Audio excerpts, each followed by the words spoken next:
Choosing to be financially irresponsible and live because in America it's become impossible to be both financially responsible and do more than solely exist. Let's see what's going on. I am financially irresponsible. I am. It's just, I don't have a savings account. I'm 29 years old and I no longer have a savings account. You're gonna need to have a savings account. At least the bare minimum, you need to have a savings account. At the age of 29, if you have no saving at all, any little thing that pops up is going to be a huge inconvenience. You don't want to have everything just sitting in your checking account. No, sweetheart. Open up a high yield savings account. That's the first thing I'm going to tell you to do. This video doesn't sound like it's going to go the direction I like for it to go, but let's see what more is going on. I'm making the most minimum payments on my student loans. I graduated college back in 2018, still paying off those loans. The most minimum payments. I'm living back at home. I don't have my own car. I obviously don't have a home. Yeah, a lot of people are going through that right now. But simply just having student loans in 2008, come on, it doesn't mean your life is over. So many people right now are stuck with having student loans that they just cannot afford to fully pay. They're on the SAVE plan, if that even exists now, who knows? It's still going through courts. They're going through all these little repayments, debt income repayment plan, and they might not make enough. And yeah, it's a lot. It's certainly a lot, but you have to just sit down and handle your finances, especially since it looked like she made the right move by going ahead and live with her parents' house. There's no shame in the game. Rack up your money, stack up as much as you can, pay off your debt, and reset. It's nothing wrong with that. As long as you have, hopefully she does, a good degree that could give you some money, there's nothing wrong at all with living with your parents and recognizing financially you're struggling and you're going to get ahead. But you cannot give up. You're only 29 years old. Instead, you know what I do? I buy tickets on impulse to go to Italy, to go to Europe. I use Afterpay, I use Affirm, I use Klarna. I get my groceries on Instacart for the whole buy now, pay later feature. Okay, so this is not one of the, I thought this was one of these, the economy is so bad, I can't get a job, everything is tough.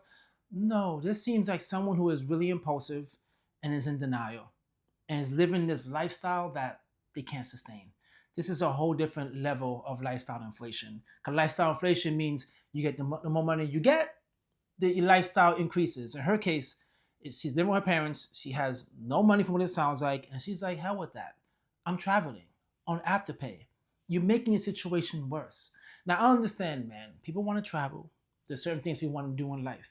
But come on. You cannot make a situation worse. If you're already saying how tough everything is, you have student loans, why are you going to Italy? It's like, really, why are you going to Italy and you're going to places where you can't even afford using buy now, pay later?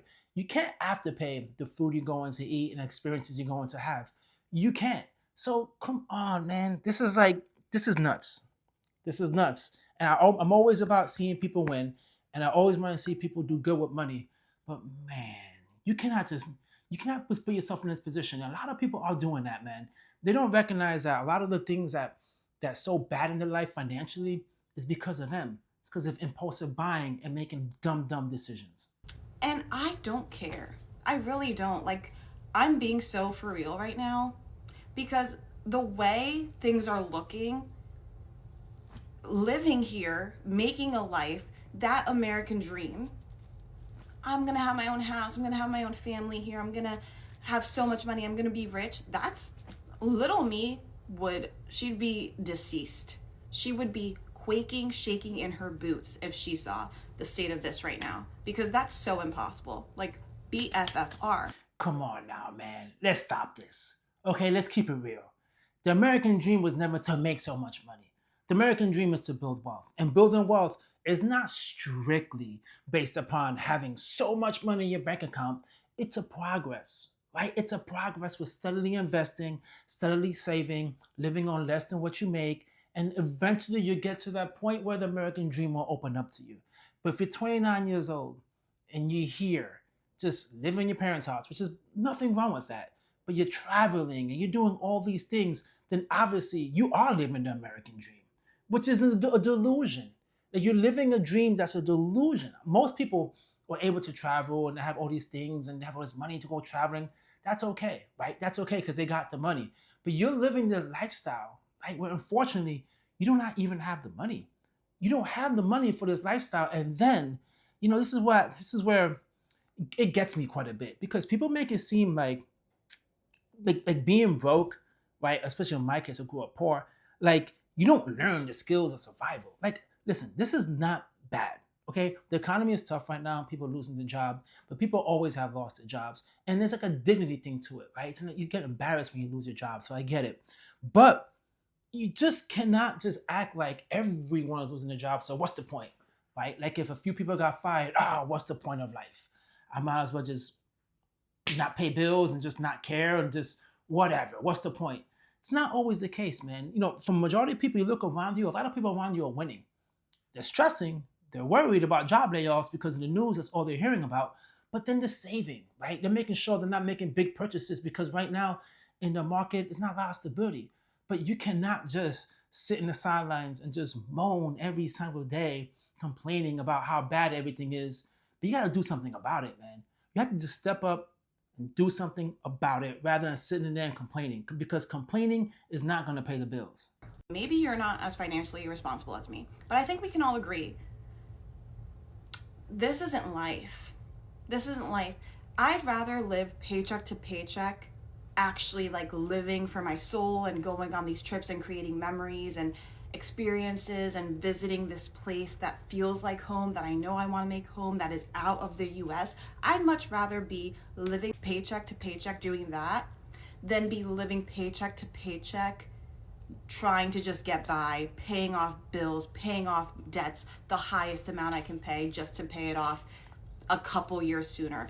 I mean, at this point, just go live over there, right? If everything is so bad over here, then go live over there. You can do what you want.